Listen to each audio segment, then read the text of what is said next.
Hello, fellas and fellettes. I'm Jason, and you're watching Yadkin Valley Outdoors. I'm going to spin you around right here. I know most of you've seen this split fire, but I just can't get enough of it. I'm going to show you some wood I've made with it. Alright, of course, there it is. I ordered mine with the Honda engine. A folding table on both sides.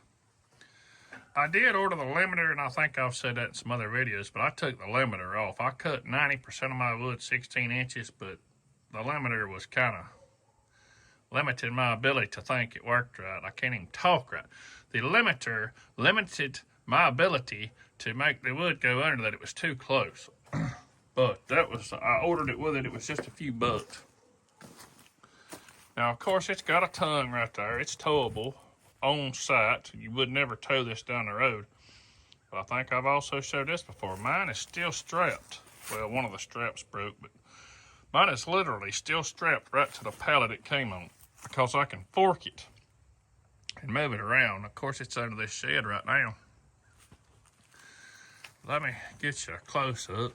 Now, I know the Axis will do this, and the 17V Wolf Ridge will do this, but that is some beautiful red oak cooking wood right there. Look at those beautiful splits. Most of that is barkless. Right here is a basket of some beautiful cherry. 95% of that's barkless. Made it with that. Let me come on around here.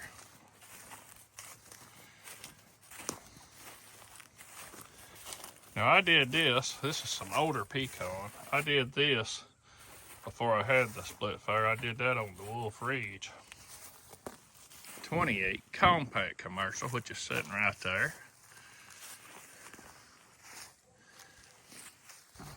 They both work well, but that vertical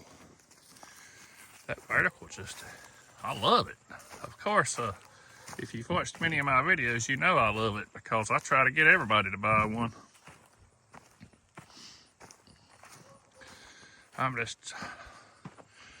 Look guys, wood, that's cherry, more cherry, black walnut, apple, little everything right there, some ash. Well, my tote covers, I gotta get that back on, it's gonna rain. Right there is some more, that's hickory. 1, 2, 3 or 4 totes of hickory cooking wood right there. I saw a fair amount of cooking wood. I'll get that tote fixed and covered before it rains. And it's almost time, obviously. I just seen this. Well, it's more than almost time. It is time for a new cover for my kinetic splitter. Oh Lord, I got to get a new tarp on that. Always something, guys. But lo and behold, I have one laying right there that I'll put on it. And of course, the 4409 that goes on the excavator, which makes life so much simpler. And anybody that's been following my channel any time at all knows my 30-plus-year-old sitting split will always be a part of my process because that thing has made me so much money over the years. That's just one I'll never, ever get rid of. And I bought that thing, I don't know, I just don't even know what, mid-90s, early 90s, somewhere in there.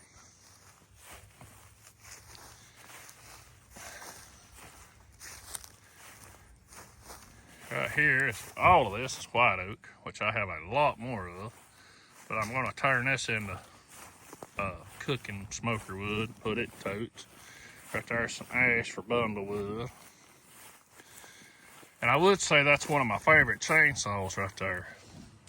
It is, and let me get it up here. It is a MS260, but you see that C behind it? Junk. I use it because I bought it, but that's my least favorite. 026, 261, 260, whatever you want, all the same saws. I mean, they progressed the numbers, but I personally do not like the C. Excuse me. I think I might have said that before too. Anyway, guys, there's wood everywhere, and I got to get on it. That'll be 26 year wood or 27. That's green wood. All this other wood is definitely over a year old log form. And I know a lot of people argue about that, but once I split this, matter of fact, that white oak right there, once I split it and it has a couple of days to hit air to hit it, I guarantee it's below 20%. In log form, I mean, a few days after you split it, I can split it again and get it tests on a meter below 20% almost every time. Of course, I got the old grapple on today because that's the only unit I have on the yard. My skid steer, my excavator, the big wheel loader, it's all on another place. Different jobs scattered everywhere. Of course, the wheel loader doesn't stay here. He stays over on the dirt yard.